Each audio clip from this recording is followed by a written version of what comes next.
За 9 сарын загасны асаантай хүмүүсийн уур амьсгал ямар байхыг харцгаая.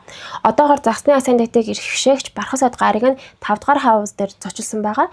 Энэ жилийн 6 сараас хойш дараа жилийн 26 оны 6 сар хүртэл таны 5 дугаар хаус дээр Бархас Сод гарыг зочлох учраас ер нь сар болгоны тухай ярина.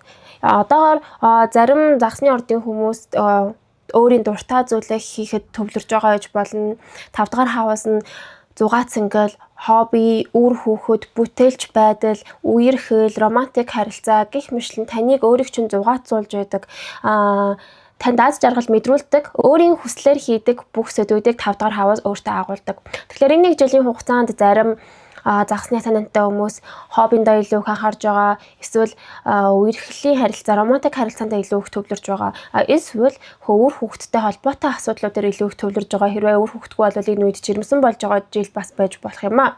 9 сарын 1-ээс санчир гарыг таны 1-р хаус руу иргэн нүүн. Гэхдээ энэ нь тэм шинэлэг зүйл огтхомж биш. Учир нь өнгөрсөн 2023 оны 3 сараас хойш санчир гарыг загасны орд руу нүүсэн байгаа. Тэгэхээр энэ өнгөрсөн 2 жилийн турш санчирын нөлөөнд загаснууд маш их даалгаврыг суралцах шаардлага гарсан. Тэвчээр хатуужил, сахилга бат том болохын тулд ямар нэгэн өөр илүү хариуцлага оноосон жил байсан болов уу гэж таамаглаж байна. Энэ хугацаанд олон загаснуудын хувьд хүнд хэцүү даалгавруудыг даван туулах шаардлагатай. Ялангуяа альва зүйлсээс хязгаарлалт мэдэрсэн, эсвэл альва зүйлсээс холдож хөндөрсөн, эсвэл таны хийж байгаа зүйл чинь юу ч хийж болно, ажилчин ч байж болно, эсвэл эрүүл мэндийн асуудал бас байж болно, харилцааны асуудал бас байж болно.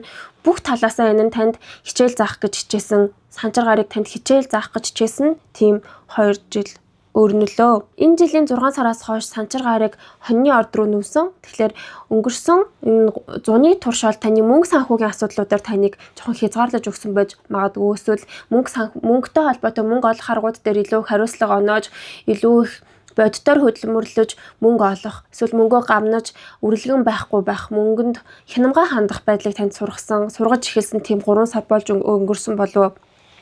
Санчир гар нь одоогоор буцах хөдөлгөөнд байгаа учраас 9 сарын 1-ээс загасны орд руу иргэн нүүж байгаа. 9 сарын 1-ээс хойш өвлийн 2 сар хүртэл, Валентин хүртэл санчир гарыг таны орд дээр, асаант дээр байрлах учраас энэ хугацаанд өнгөрсөн 3 жилийн хугацаанд таны одоо хийж чадаагүй зүйлсийг санчир гарыг анализ хийгээд одоо энийг суралцаагүй байна, энийг дутуу орхисон байна, энийг сайн сураагүй шүү. Тийм болохоор дахиад хичээлээ хийнэ давтнаа гэд дахин таны урд асуудлуудыг, сорилтуудыг авчрах боломжтой тийм өвлжөө эхлэхнэ. Төрөг талаасаа эрүүл мэндийн асуудлуудыг хөндрүүлэх, эсвэл ямар нэгэн дарамт чахалт мэдэрч, жоохон хязгаарлалт мэдэрч, дотогшоогоо хандлагатай, чимээгүй уртгаа хийгээд хүндийн хандлагатай бас байж магадгүй юм аа. Зарим загаснууд одоогоор ажлаа идэвхтэйгээр хийж байгаа ч юм уу, ямар нэгэн зүйл зорилгыг уртаа тавьчихад урт хугацаанд багаар хийж хичээж байгаа үе бас байж болох юм аа. Гэхдээ таны хийж байгаа зүйл юу ч бэ, тэр нь багаар аажим хаажмаар урагшаалж танд бодит үнэт зүйл болж ирэх учраас санчрын даалгаврыг тэмч хүнд хэцүү муухайгаараас авахгүй байхыг хичээгээрэй. За 9 сарын 5-нд Бархас Сод гарыг ангараг гаригийн нөлөөг авч 8 сарын 27-нд 9 сарын 13-ны хооронд ангараг гаригийн нөлөө нь орж ирж байгаа учраас та илүү хөдөлгөөнтэй, заавгүй, эсвэл уур уцаартай, эсвэл төвчээргүй, яаруу сандруу болж магадгүй. Энэ нь сүргээр харах юм бол эрүүл мэндийн асуудал үүсгэх, эсвэл гэмтэж бэртэх эрсдэлтэй. Эргээр харах юм бол та илүү эр зоригтой, өрсөлдөх чадвартай болж хувирах боломжтой. 2-7 хоног гаруй хугацаа болж байна. За 9 сарын 12 болон 13-нд Бархас Сод гарыг нар болон бууд гаригийн нөлөөг авч ийн. Тэгэхээр 7-ноос 17-ны хооронд ямар нэгэн чухал мэдээлэлтэй харьцах шаардлага гарах, эсвэл бусдын анхаарлыг татаж мэдээллийг түгээх ч юм уу, эсвэл өөрийнхөө гадаад байдлыг бусдад харуулж бусдын анхаарлыг татаж спотлайт авах боломжтой тийм үе юм аа. Гэхдээ нарны нөлөө нь таны сайн талыг ил гаргаж та флексдэх боломж олгохч гэсэн, нөгөө талаасаа таны алдаа дутагдaltaй тал буруу зүйл бас ил гарах боломжтой учраас энэ үед альва үйл хэрэгүүдийг дүрм журмын дагуу хийж бие зөв зохистой авч явахыг зөвлөе. Ерөнхийдөө 7-оос 17-ны хооронд бууд болон нарны нөлөө хамтдаа орж ирж байгаа учраас та энэ үед чаддаг зүйлсээ wisdom-а бусдад хуваалцаж хайрлах, илүү та ухаалаг хүн шиг бусдад харагдах боломжтой. Тэгэхээр энэ үеийг ашиглаарай өөрт ашигтайгаар. 9 сарын 18 болон 21-нд мөн адил бууд нар нөлөөг авч ин тэгэхээр 14-ноос 24-ний хооронд мөн бас л мэдээлэлтэй харилцах, хүмүүстэй уулзах хэрэг гарах, эсвэл суралцах, үйл хэрэг хийх, мэдээлэл дамжуулах үйл хэрэг хийх, маркетинг хийх, эсвэл ойрын аялалд гарч иш тийшээ хөдөлгөөнтэй байх гэх жишээний нөлөөлж болж байна. Тэгэхээр ерөнхийдөө энэ 9 сарын дийлэнх хэсэг бол 9 сарын 7-ноос дуусах хүртэл бараг байнгын иймэрхүү байх юм шиг байна. Ерөнхийдөө чухал мэдээлэлтэй харьцах шаардлагатай эсвэл чухал ойрын аялал хийх ёстой ч юм уу тийм үе байж болно. Гэхдээ санчир гарагийн нөлөөтэй энэ 9 сарын 18 болон 21-нд баг зэргийн сөргөөр нөлөөлж магадгүй учраас анхаарал болгоомжтой байхыг зөвлөё. Загасны асцендентийн 10 дугаар хаваасыг эрхшигч нь мөн бархас сад гараг юм. Тэгэхээр 10 дугаар хаваасын сэдвийн хүрээнд 9 сар ямар байхыг харцгаая. Мөн адил 9 сарын 5-нд бархас сад гараг ангараг гарагийн нөлөөг авч байгаа 8 сарын 27-ноос 9 сарын 13 хүртэл ажил мэргэжлийн хувьд шийдвэрлэх асуудал ихтэй заавгүй өрсөлдөөн тавар амьсгалтай тийм хөдөлгөөнтэй үе болж байгаа юм байна. Сөрөг тохиолдолд ажил мэргэжлийн сэдвийн хүрээнд муудалцах ч юм уу, үл ойлголцох, дураараа аашлах гэх мэтлэнгээс сэргийлээрэй. Магадгүй ажлын ачаалаас үүдэж биеэ өвтгөх ч юм уу, дархлаагаа дэмжих шаардлагатай үе байж болно.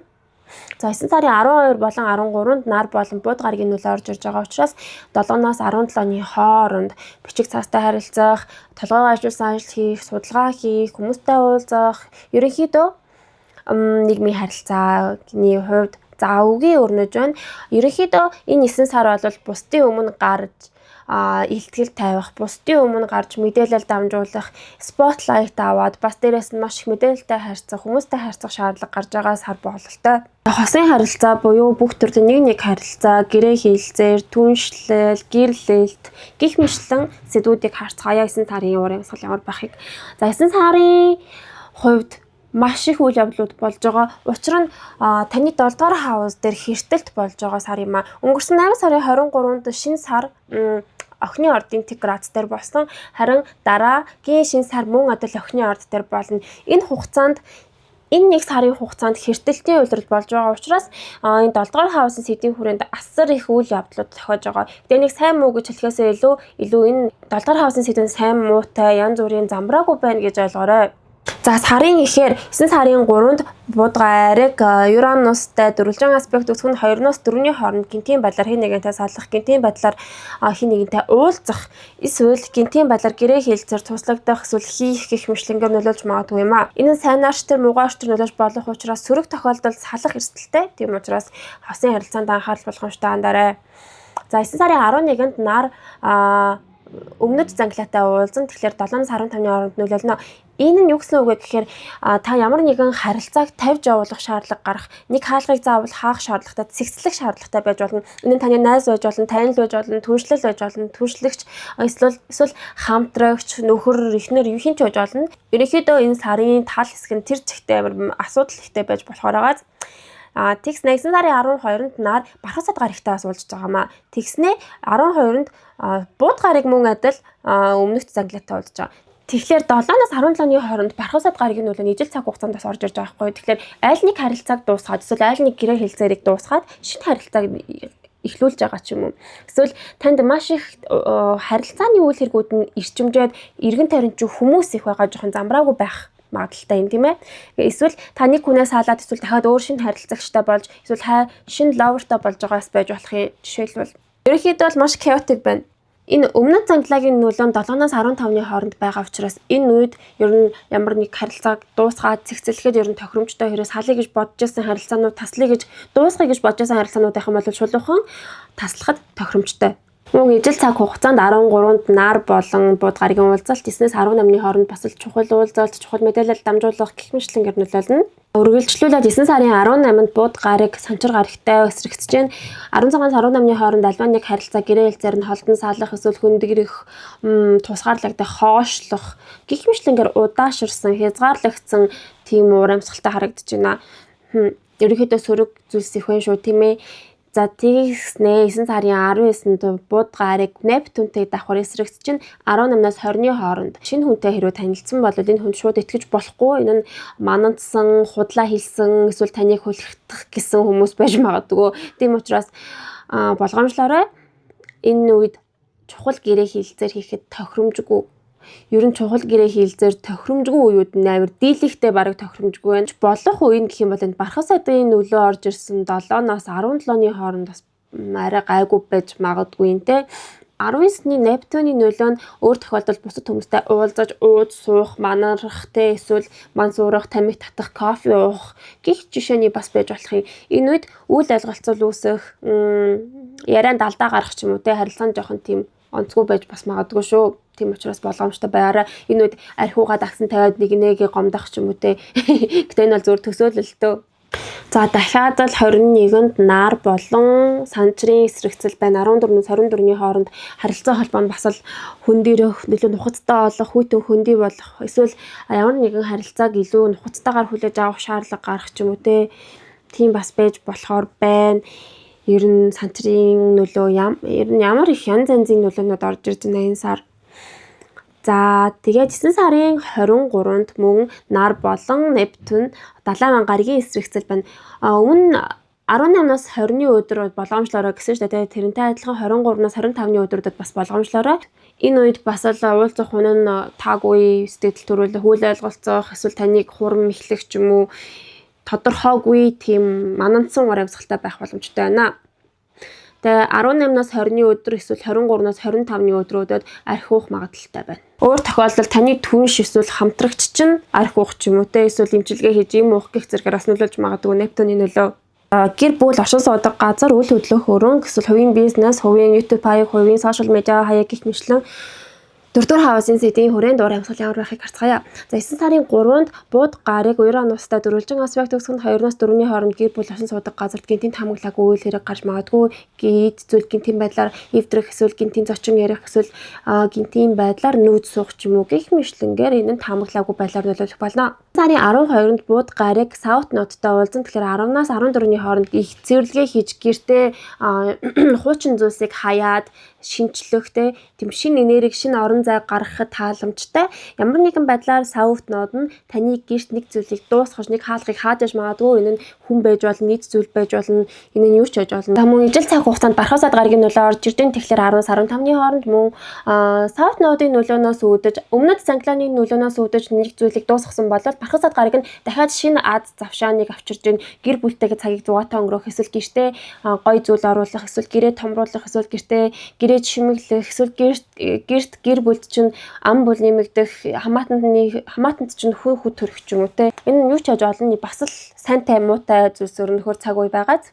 9 сарын 13-нд нар бууд уулзаж байна. Тэгэхээр нарны нөлөөг авч байгаа учраас 9 сарын 9-ээс 18-ны өдрийн хооронд гэр бүл, оршин суудаг газар гэх мэтлэн дотоод сэдвийн хүрээнд бусдад зарлан тунхаглах үйл хэрэгээр нөлөөлж магадгүй. Эсвэл гэрээ танилцуулсан влог хийх ч юм уу, эсвэл танаа гэр бүлд ийм болж байгаа, тийм болж байгаа гэж зарлан тунхаглах үе бас байж болох юм аа. Эсвэл өөр тохиолдолд гэр бүлтэйгээ ярилцаж, уулзаж, харилцаж чухал мэдээлэл дамжуулах үе бас байж болох юм. Эсвэл бүр өөр тохиолдолд 9-ээс 18-ны хооронд нүүж суух магадлалтай.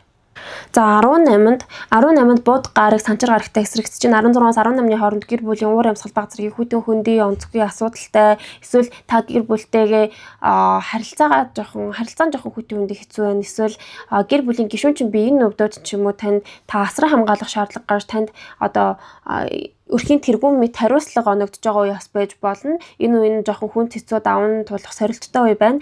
За залгуулаад 9 сарын 19-нд бууд гарыг 70,000 гарагтай эсрэгцэж чинь. Тэгэхээр 18-наас 20-ны хооронд гэр бүлийн гишүүн ийм уу жимчилгээ хийлгэх ч юм уу, эсвэл гэртээ та шоудаж архи уух ч юм уу, эсвэл гэрт чинь ямар нэгэн жоохон гунигтай уур амьсгал бүрдэж эд зүйл эвдрэх ч юм уу, эсвэл сонин үйл хэрэг болох ч юм уу, тэгээ усаа алдах ч юм уу гих мэтлэнгээр Нептун нь жоохон манраасан, тодорхойгүй усан энергиэр нөлөөлж байна энэ үед.